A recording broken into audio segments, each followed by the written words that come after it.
Friends आपण समस्त को मो ओडिया यूट्यूब चैनल को स्वागत जनाऊँ। तो फ्रेंड्स सुभद्रा योजनार संपूर्ण गाइडलाइन आसी जाइए। जदि आपण माने ताको जानिया पे चाहउछन्ती ताले आजिर वीडियो में आपण मानक से विषय संपूर्ण सूचना देबी। तो फ्रेंड्स जदि आपण माने मो चैनल नुआ ताले चैनल को लाइक करंतु, सब्सक्राइब करंतु एवं शेयर करंतु। तो फ्रेंड्स चलन देबी आपण मानक सुभद्रा योजनार जो गाइडलाइन आसी ता विषय सब कुछ सूचना आपण मानक दे देबी। तो आपण माने देखि पारते मो पाखरे बर्तन सुभद्रा योजनार संपूर्ण गाइडलाइन अछि जोटा कि आपण जो 18 पेज रो गोटे गाइडलाइन अछि 17 पेज रो आपण माने देखि पारते सुभद्रा राज्यर महिला मानक कल्याण पय एक अभिनव योजना निर्देशावली अगस्त 2024। तो चलते एटे जो मेन पॉइंट अछि से विषय में आपण माने कहि दउछि। तो देखंतु एथे आपण लक्ष्य और उद्देश्य ऊपर आपण माने कोन रहला। लक्ष्य आपण माने आर्थिक सहायता प्रदान करी महिला मानकर अधिकार विषय सचेतनता सृष्टि करिया, स्वास्थ्य एवं शिक्षागत स्थिति रे उन्नति आनिया, आर्थिक स्वाधीनता एवं उद्यमिता प्रोत्साहित करिवा, डिजिटल आर्थिक साक्षरता को उत्साहित करे एवं व्यक्तिगत तथा वृत्तिगत अभिवृद्धि रे सेमानक सशक्त करिया। आपण माने उद्देश्य देखि परिबे परिवार रा महिला मानक आर्थिक सामाजिक स्थिति रे उन्नति आनिया पय सेमाने एवं सेमानकर परिवार को आर्थिक सुरक्षा प्रदान करिया, महिला मानक अधिकार विषय सचेतनता सृष्टि करिया, समाज रा मूल्यवान सदस्य भाबरे सेमानकर भूमिका को प्रोत्साहित करिया। तो एपरि ए विषय आपण माने सब देखि परिबे एटी। तो चलंत वर्तमान आपण कहू सुभद्रा अधीन रे लाभ आपण माने कोन मिले। तो परिचय एवं सशक्तिकरण भावना सृष्टि करिया पे समस्त हिताधिकारी को एक सुभद्रा कार्ड प्रदान करा जियो। तो जो माने सुभद्रा योजना रे एलिजिबल हेबे समस्त गोटे गोटे डेबिट कार्ड दिया जियो, सुभद्रा डेबिट कार्ड। समस्त योग्य हिताधिकारी को 50,000 टका मिलियो, वार्षिक 10,000 टका हार रे 2024-25 रु 2028-29 मध्ये जहा कि 5 वर्ष अवधि मध्ये जदि से माने प्रति वर्ष निर्मलित विषय गुडी को अनुसार योग्यता शर्त पूर्ण करंती तला आपण मानकु 5 वर्ष भितर आपण मानकु 50,000 टका रेठी आपण सुविधा मिलियो एवं प्रति वर्ष आपको दुईटा किस्ती रे आपको 10,000 टका मिलियो। तो जे सुभद्रा योजना 2024-25 आरंभ करी 2028-29 पर्यंत एडा आपनकर चालू रहिबो। जदि आपण मानक ता भितर एलिजिबल होउछंती ताले आपण मानकु से सुविधा रे आपण माने लाभ उठै पारिबे। तो एटी बयस सीमा कोन होती जे महिला माने 21 वर्ष बयस अतिक्रम करिवे योजनार अवधि रे अवशिष्ट वर्ष गुडिया पय योग्यता तारिख ठारो सेमानकु वार्षिक 10,000 टका मिलिबो। मानि नंदे आपनको बयस वर्तमान 20 वर्ष अछि। जदि मानि नंदे सुभद्रा योजना आपनकर ए सेप्टेम्बर स्टार्ट हैला ताले आपनकर बयस तो 21 वर्ष अब सेही वर्ष आपण ही अप्लाई करि पारे। तो सेही वर्ष अप्लाई कला पर आपनकर 2028-29 पर्यंत जेतिक वर्ष आपनक पाखरे रहिले सेतिक वर्ष आपण माने फायदा उठै परिबे। बाकी जो 50,000 टका रहिला आपण तार फायदा उठै पारिए नाही। सेही परिका एही योजना अवधि समय जे महिला मानकर बयस 60 वर्ष पूर्ण हो सेमानक वार्षिक 10,000 टका प्रदान करा जिवो केवल 60 वर्ष बयस पर्यंत। मानि नंदे आपनक बयस जेतु सुभद्रा योजना आपण माने अप्लाई करथिले आपनक बयस होची मानि नंदे 58 वर्ष होची। तो 58 वर्ष 59 वर्ष 60 वर्ष आपण मात्र 20,000 टका पाइब। आपण भाबुन जो 50,000 टका मिले पाई आपण एटी 50,000 टका मिलिबानी आपण मात्र एटी 20,000 टका मिलियो। कारण बयस हिसाब रे जदि आपण माने देखिबे एटी 21 वर्ष रो 60 वर्ष भितर आपण बयस हेबार अछि ताटो जदि आपनकर कम होची किबा अधिक होची आपण माने से योजना रो बाद पड़ी। वार्षिक किस्ती 10,000 टका को 5,000 टका लेखे दुईटी किस्ती रे जमा करा जियो जोटा कि म आपण माने कहि देली। तो प्रति वर्ष प्रथम किस्ती रक्षाबंधन दिवस एवं द्वितीय किस्ती अंतर्जातीय महिला दिवस जोटा कि मार्च 8 तारिख रोजी से दिन आपनको प्रदान करा जियो। तो फर्स्ट किस्ती हला आपनको रक्षाबंधन, सेकंड किस्ती हला आपण मानकु अंतरराष्ट्रीय महिला दिवस अछि मार्च 8 तारिख से दिन रे आपण मानकु 5,000 लेखे आपको किस्ती मिलिबो। तो जदि आपण मानकर अकाउंट अछि जदि आपण मानकर से अकाउंट रे आपनकर आधार कार्ड लिंक अछि त आपण मानक जो डायरेक्ट बेनिफिट ट्रांसफर हिसाब रे आपण अकाउंट रे संपूर्ण जो अमाउंट डिपॉजिट करा जिवो। डिजिटल कारोबार को उत्साहित करिया पे सरकार एक व्यापक पुरस्कार एवं स्वीकृति कार्यक्रम आरंभ करी या अधीन रे समस्त ग्राम पंचायत पौरांचल संस्था 100 जन महिला जे माने निर्दिष्ट आर्थिक वर्ष रे सर्वाधिक संख्यक डिजिटल कारोबार करिथिबे से माने 500 टंकार अतिरिक्त लाभ सेमानक बैंक अकाउंट जरिया रे पाइ। तो एथि पई या परे आपण मानकु तार एसओपी आसी जिवो केमति कोन पाइबे। तो नेक्स्ट देखिबाटी हिताधिकारी एवं यार परिसर। तो एई योजना राज्य रे समस्त 30 जिल्ला रे कार्यकारी होबो।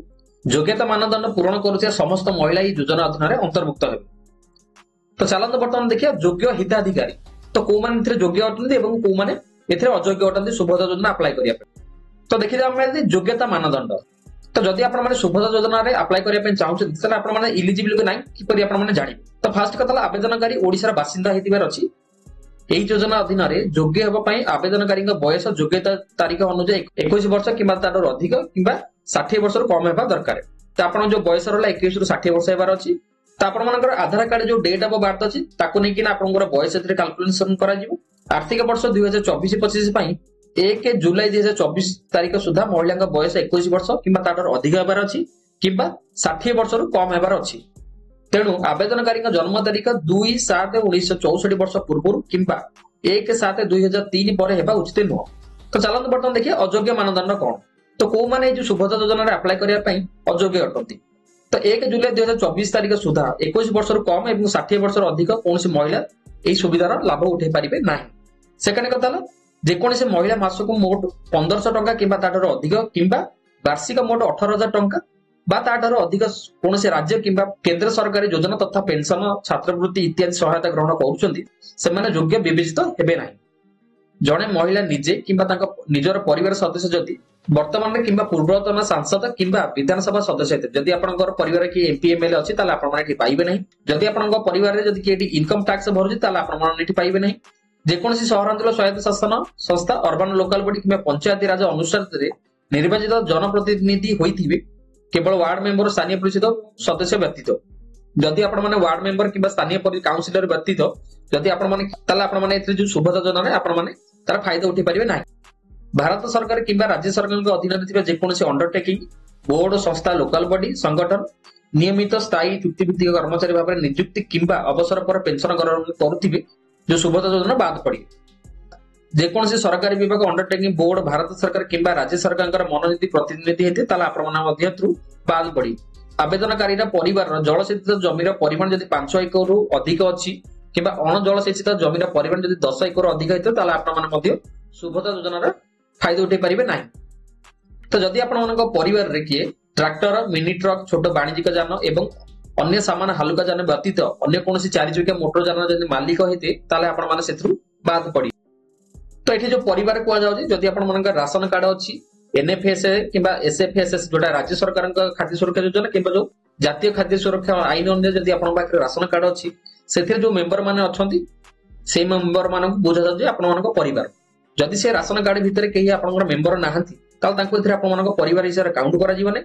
जदि आप राशन कार्ड अच्छी आप राशन कार्ड रे आप परिवार कौन व्यक्ति जो मोटर जान है कि जमी है जदि पाखे अच्छी आप वंचित हे। जदि आप एनएफएसए कि एसएफएसएस कार्ड वंचित परिवार तो ये जो पाखे राशन कार्ड ना जो परिवार आय 2,50,000 रु अधिक होता से पाइबे ना। आपने आवेदन किपर भाव में करेंगे आपने चाहिए ऑनलाइन ये आवेदन करेंगे कि ऑफलाइन भी आवेदन करेंगे। जदि आपने ऑफलाइन आवेदन करने चाहते आपने देखिपारे विभिन्न स्थान कार्यालय जथा अंगनवाड़ी केन्द्र ब्लॉक मौ सेवा केन्द्र साधारण सेवा केन्द्र इत्यादि पर्याप्त आपको ये ऑफलाइन फॉर्म मिल जाओ आपने से फॉर्म को फिलअप करके डिपोजिट करेंगे। जदि आपने ऑफलाइन फॉर्म फिलअप कर मो सेवा केन्द्र कि जो अच्छी साधारण सेवा केन्द्र आपको डिपोजिट करा पड़ो। तो आपने जो फॉर्म डिपोजिट करेंगे ऑफलाइन रे एवं आधार कार्ड जदि किसी आपन मिसमैच अच्छी आधार कार्ड जोटा अच्छी फाइनाल भाव में काउंट कर संगृहीत समस्त आवेदन को सरकार पाखे सत्यतम उपलब्ध डाटाबेस सहित जांच कर आपण मैंने जो फॉर्म जी सब डाटा देवे सरकार पाखे जो डाटाबेस अच्छी जांच कर जदि से किसी दरकार पड़े से जांच भी होबार संभावना अच्छी। समस्त आवेदनकारी सुभद्रा अधीन योग्य विवेचित होगा इकेवाईसी निमित्त निजर घोषणानामा दबाक पड़ो। तो आपने सुभद्रा जब अप्लाई करेंगे जो फेस ऑथेंटिकेशन अच्छी फेस ऑथेंटिकेशन थ्रू आपंकर आधार नंबर प्रदान करके आपको इकेवाईसी करने पड़ो। तो युवा है तार इंपोर्टेंट जिन गुड़ा रहा। तो सुभद्रा अधीन लाभ पाइबा आपको कौन कौन दरकार। तो फास्ट कथा आप पाखे गोटे आधार कार्ड थी अच्छी। सेकेंड कथा आप आधार कार्ड सहित मोबाइल नंबर लिंक होबार अच्छी। तो नेक्स्ट आप गोटे बैंक अकाउंट रही अच्छी जोटा कि आपंकर आधार सहित लिंक होबार अच्छी। जदि पाखे आधार कार्ड ना कि आधार कार्ड कौन प्रकार भूल अच्छी फास्ट संशोधन करा पड़ो। तो फ्रेंड्स जदि पाखे बैंक अकाउंट ना जोटा कि आधार सहित लिंक अच्छी एवं जो डायरेक्ट बेनिफिट ट्रांसफर जोटा आपंकर एनेबल होनी आपको से अकाउंट खोलिया पड़ो। अकाउंट खोलता डीबीटी सक्षम आपको करा पड़ो। तो ये देखो आउ किसी पॉइंट मार्क कर दीजिए आपने इंपोर्टेंट पॉइंट गोटे देखिपारे। जदि आपने सुभद्रा योजना किए अप्लाई कर बेनिफिट पाँच जदि एक्सीडेंटली कौन प्रकार डेथ होगा आपंकर से जो सुभद्रा योजना पाँच बातिल फर्दर से मिल ना। जदि आपने चाहते कि आपने कौन प्रकार सरकारी जॉब पाइले कि घर आर्थिक परिस्थिति सुधरी गला आप चाहते कि सुभद्रा योजना बाद होगा आपने ऑनलाइन से अप्लाई करेंगे। तो फ्रेंड्स ये जब प्रशासनिक त्रुटि हेतु आपन अकाउंट जदि किसी कौन प्रकार अधिक अमाउंट जब ट्रांसफर होती अकाउंट जब अधिक राशि जमा होता आपको जो चिन्हट कर समय आपको जो अतिरिक्त राशि अच्छी आपको फेरस्त करने बाध्य हे। तो यही सब रहा तार सुभद्रा योजना सब इंपोर्टेंट पॉइंट रहा। तार एजाक्ट अप्लाई करने डेट अनाउंस है लगभग तार जो अप्लाई करने जो डेट रोचे ସେପ୍ଟେମ୍ବର 17 ତାରିଖରୁ ସେଟା ଆପଣଙ୍କର ଆରମ୍ଭ ହେବାକୁ ଯାଉଛି। ତ ସେଇ ବିଷୟରେ ଥରେ ଆପଣମାନଙ୍କୁ ସୂଚନା ଆସିଲା ପରେ ମୁଁ ଆପଣମାନଙ୍କୁ ଜଣେଇଦେବି। ତ ଫ୍ରେଣ୍ଡସ୍ ଏ ଯୋଉ ସୁଭଦ୍ରା ଯୋଜନା ଯୋଉ ନିର୍ଦ୍ଦେଶାବଳୀ ଅଛି ତାକୁ ମଧ୍ୟ ଆପଣମାନେ ମୋ ହ୍ୱାଟ୍ସଆପ୍ ଚ୍ୟାନେଲରେ ମୁଁ ଆପଣଙ୍କୁ ଛାଡ଼ିଦେବି, ଆପଣମାନେ ତାକୁ ମଧ୍ୟ ଦେଖିପାରିବେ। ଯଦି ଆପଣମାନେ ଏ ଯାଏଁ ମୋ ହ୍ୱାଟ୍ସଆପ୍ ଚ୍ୟାନେଲରେ ଯୋଡ଼ି ହେଇନାହାନ୍ତି ତାହେଲେ ଆପଣମାନଙ୍କୁ ଡେସ୍କ୍ରିପସନ ବକ୍ସରେ ମୁଁ ଆପଣମାନଙ୍କୁ ଲିଙ୍କ ଦେଇଦେବି। ସେ ଲିଙ୍କ ଥ୍ରୋରେ ଆପଣମାନେ ମୋ ହ୍ୱାଟ୍ସଆପ୍ ଚ୍ୟାନେଲରେ ଯୋଡ଼ି ହୁଅନ୍ତୁ ଏବଂ ଏ ଯୋଉ ସୁଭଦ୍ରା ଯୋଜନା ଯୋଉ ଏସଓପି ଫାଇଲ ମୁଁ ଆପଣମାନଙ୍କୁ ସେଥିରେ ଦେଇଦେବି, ଆପଣମାନେ ତାକୁ ଡାଉନଲୋଡ୍ କରିକି ପଢିପାରିବେ। ତ ଫ୍ରେଣ୍ଡସ୍ ଆଶା କରୁଛି ଆଜିର ଭିଡିଓଟି ଆପଣମାନଙ୍କୁ ଭଲ ଲାଗିଥିବ। ଯଦି ଆଜିର ଭିଡିଓଟି ଆପଣମାନଙ୍କୁ ଭଲ ଲାଗି ତାହେଲେ ଚ୍ୟାନେଲଟାକୁ ଲାଇକ୍ କରନ୍ତୁ, ସବସ୍କ୍ରାଇବ କରନ୍ତୁ ଏବଂ ସେୟାର କରନ୍ତୁ। ପୁଣି ଭେଟିବା ନେକ୍ସଟ ଭିଡିଓରେ। Thank you.